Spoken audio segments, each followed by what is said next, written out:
श्री शिवाय नमस्तुभ्यम। भक्तों, जैसा कि आप सभी जानते हैं कि महादेव की सबसे प्रिय तिथि महाशिवरात्रि कुछ ही दिनों में आने वाली है और आज हम जानेंगे कि इस दिन जो पार्थिव शिवलिंग का पूजन किया जाता है उसमें आपको कौन कौन सी सामग्रियां लगने वाली हैं, साथ ही पूजन आपको किस दिन और किस समय करना है, इस बारे में भी आज हम जानेंगे।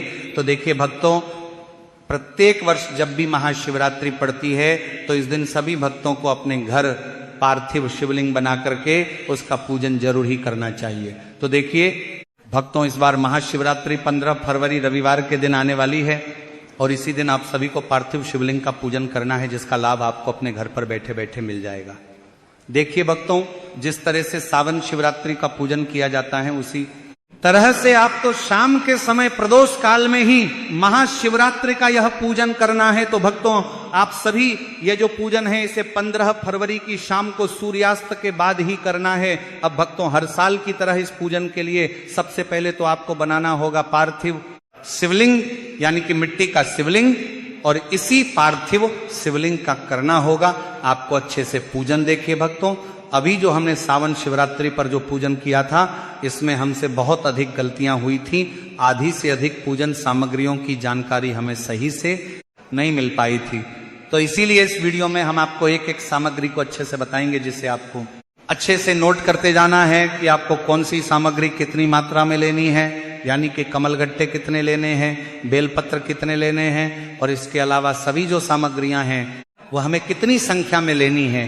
तो इन सभी सामग्रियों की जानकारी हम अच्छे से इस वीडियो के माध्यम से आपको देने वाले हैं। तो इन सामग्रियों को आपको अच्छे से कॉपी में नोट कर लेना है, लेकिन उससे पहले वीडियो को एक लाइक करें, चैनल को सब्सक्राइब करें और कमेंट बॉक्स में ओम नमः शिवाय या हर हर महादेव लिखना ना भूलें।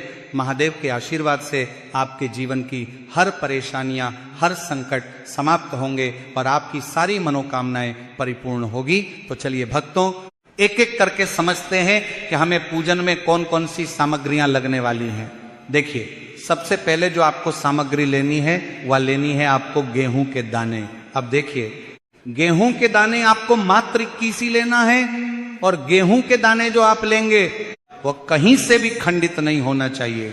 21 गेहूं के दाने आपको साबुत बिना टूटे हुए लेना है। अब देखिए भक्तों, जो अगली सामग्री है वो आपको लेना है नारियल, जिसे हम श्रीफल के नाम से भी जानते हैं। तो आपको एक नारियल लेना है। अब भक्तों, अगली जो सामग्री है वो आपको लेनी है 5 कमल गट्टे। देखिए, कमल गट्टे जो हैं आपको किसी भी पूजन सामग्री की दुकान पर आसानी से प्राप्त हो जाएंगे। तो आपको मात्र 5 ही कमल गट्टे लेने होंगे। फिर अगली वस्तु जो है आपको लेना है आचमनी। देखिए, पूजन में आचमनी का विशेष महत्व होता है। तो आप या तो बाजार से आचमनी लेकर के आ सकते हैं या फिर आप इसके स्थान पर शुद्ध चम्मच भी ले सकते हैं और इससे ही हमें आचमन करना है। अब भक्तों, अगली जो सामग्री है वह हमें लेना है पान का पत्ता। देखिए, आपको 3 पान के पत्ते लेना है। देखिए, आपको एक एक सामग्री अच्छे से बताई जा रही है कि कितनी लेनी है, तो आपको सभी सामग्री अच्छे से नोट करते जाना है। तो 3 पान के पत्ते हमें लेना है। देखिए, हमें ये जो पान के पत्ते हैं वो पूजन वाले लेकर आना है, ना कि खाने वाला। तो ये पान के पत्ते जिस दिन पूजन होगा उसी दिन आपको लेकर आना है। और ये पान के पत्ते आपको किसी भी फूल वाले के पास आसानी से मिल जाएंगे। फिर इसी के साथ अगली वस्तु हमें लेना है सुपारी। तो हमें पूजन वाली जो सुपारी आती है वो मात्र 5 की संख्या में लेनी है। फिर इसी के साथ हमें लेना है मेहंदी। देखिए, हमें जो मेहंदी है मार्केट से केमिकल के रूप में प्राप्त होती है। तो आपको खोजना है कि मेहंदी के आपको पत्ते लेना है। देखिए, मेहंदी के पत्ते जब भी हम महादेव को समर्पित करते हैं तो इससे हमारे घर में धन संपदा बढ़ती है। देखिए, मेहंदी के पत्ते के बारे में गुरुजी ने कुछ निश्चित संख्या नहीं बताई गई है। जितने भी आपको मिले उतने आपको ले लेना है।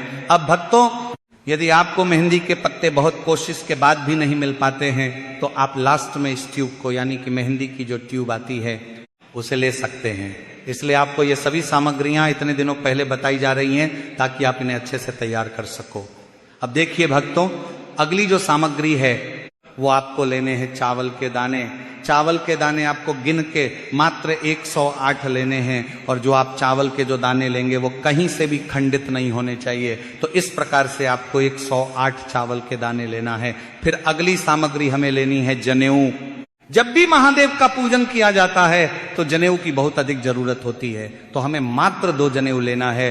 फिर इसी के साथ आपको एक दीपक लेना है।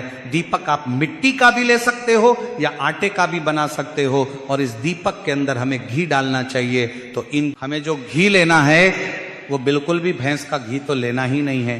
देखिए, आपके पास घी नहीं है तो आपको तेल का दीपक जला लेना है, पर आपको भैंस का घी नहीं लेना है। देखिए, अगर हम लेते हैं तो इससे हमें बहुत बड़ा दोष लगता है, तो हमें घी नहीं मिल पाता है। तो हमें तेल का दीपक ही जला लेना है, नहीं तो हमें गाय का घी कहीं से भी प्राप्त करना है और इसमें प्रयोग करना है। फिर इसी के साथ हमें लेने होंगे कपूर के टुकड़े। कपूर का आपको मात्र 1 टुकड़ा ही लेना है, केवल आपको इसका प्रयोग आरती के लिए ही करना है। तो आपको 1 या फिर 2 टुकड़े ही कपूर के लेने होंगे। फिर इसी के साथ हमें लेना होगा कलावा।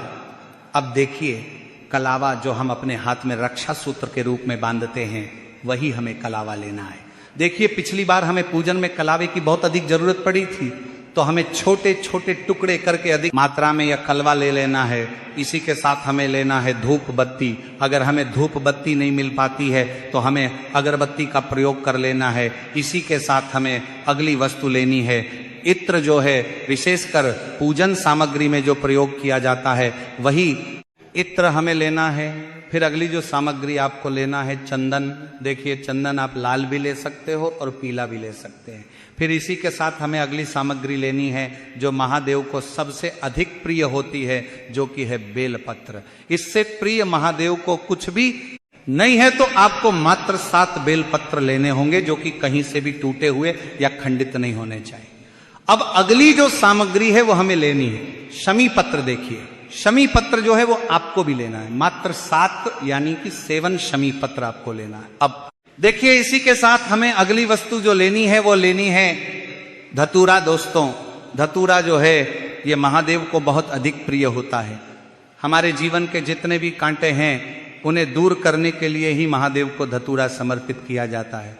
तो देखिए, आपको 2 या फिर 3 धतूरे ही लेने हैं। फिर इसी के साथ हमें जरूर होगी बहुत ही सुगंधित फूल, यानी कि गुलाब के फूल की। देखिए, जिन लोगों को भी गुलाब का फूल अगर आसानी से प्राप्त हो जाता है तो उन्हें 5, 7, 11 या 21 इन संख्या में आपको ये ले लेने हैं। अगर गुलाब के फूल आपको प्राप्त नहीं हो पाते हैं तो आपको एक गुलाब का फूल लेना है। अगर इसकी 5 या 7 या 11 या 21 की संख्या में ये पंखुड़ियां ही ले लेनी है। कब? जब आपको अधिक मात्रा में गुलाब नहीं मिल पाते हैं, तब फिर इसी के साथ आपको सफेद फूल लेना है। सफेद फूल आपको बहुत अधिक मात्रा में लेना है, लेकिन सफेद फूल को लेते समय एक गलती नहीं करना है, जो कि बहुत से लोग करते हैं। देखिए, जो फूल आपको सामने दिखाया जा रहा है, लेकिन इसे आपको शिवलिंग पर नहीं चढ़ाना है, क्योंकि इसे चढ़ाने से 1000 गौ हत्याओं के बराबर पाप लगता है। और ये जो फूल है उसे हम कहते हैं केतकी का फूल, जिसे बहुत सारी जगह पर चंपा के फूल के नाम से भी जाना जाता है। तो आपको गलती से भी ये फूल नहीं लेना है, तो आपको अन्य किसी भी प्रकार का सफेद फूल ले लेना है, लेकिन आपको केतकी का फूल नहीं लेना है। इस बात का ध्यान रखें। अब देखिए, इसी के साथ आपको दूध लेना होगा, शक्कर लेनी होगी, घी लेना होगा, शहद लेना होगा और थोड़ा सा आपको दही भी लेना होगा। अब घी जो है आपको गौ माता का ही लेना है, अन्य घी आपको नहीं लेना है। अब देखिए, अगली जो वस्तु है वह हमें लेनी है काले तिल। काले तिल हमें मात्र 1 से 2 चम्मच ले लेने हैं, यानी कि 1 से 2 चुटकी आपको काले तिल ले लेने हैं। फिर इसी के साथ हमें काली मिर्च लेना है। काली मिर्च हमें गिन करके लेना है, तो 21 हमें काली मिर्च लेनी है, जो कि साबुत लेनी है, खंडित नहीं होनी चाहिए। इसी के साथ आपको अगली जो वस्तु है वह आपको लेना है फल। आपको मात्र 2 प्रकार के ही लेना है, आप किसी भी प्रकार के फल ले सकते हैं। फिर इसी के साथ आपको मिठाई ले लेनी है। मिठाई आपको किसी भी प्रकार की ले लेनी है। देखिए, मिठाई आप सस्ती भी ले सकते हैं और महंगी वाली भी ले सकते हैं। आपके परिवार के अनुरूप किसी भी प्रकार की मिठाई आप ले सकते हैं। क्योंकि महादेव ये नहीं देखते हैं कि ये महंगी मिठाई है या फिर सस्ती मिठाई है, वह तो आपकी पूजन का केवल भाव देखते हैं। तो देखिए भक्तों, जो भी सामग्री आपके इस महाशिवरात्रि के पूजन लगने वाली हैं, यह थी वह सामग्रियां। इसके बाद भी अगर किसी भी प्रकार की अन्य वस्तु आती हैं तो हम आपको जानकारी दे देंगे। अभी जो भी सामग्री हमने आपको बताई है, उन सभी सामग्री को अच्छे से एक कॉपी में नोट कर लेना है और इन सभी सामग्री को एकत्र कर लेना है। देखिए, इस बार की पूजन को हमें बहुत ही अच्छे से करना है, क्योंकि यह पूजन साल में एक ही बार किया जाता है, और अगर ये मौका आप चूक गए तो आपको फिर अगले 1 साल तक मौका नहीं मिलेगा। तो हमसे ये जो गलतियां पिछली पूजा में हुई हैं, इस बार नहीं करनी है। इसीलिए ये वीडियो आपको कई दिनों पहले ही मिल चुका है, ताकि आप प्रत्येक सामग्री को अच्छे से एकत्र कर सकें और इस पूजा को आप अच्छे से कर सकें। तो भक्तों, इस वीडियो को हमने आपको बहुत ही अच्छे से और सरल तरीके से समझाने का प्रयास किया है। यदि आपको वीडियो पसंद आई हो तो वीडियो को लाइक करें, और अगर आप चैनल पर नए हैं तो हमारे चैनल को सब्सक्राइब जरूर करें, ताकि आने वाली हर वीडियो आपको प्राप्त हो सके। धन्यवाद।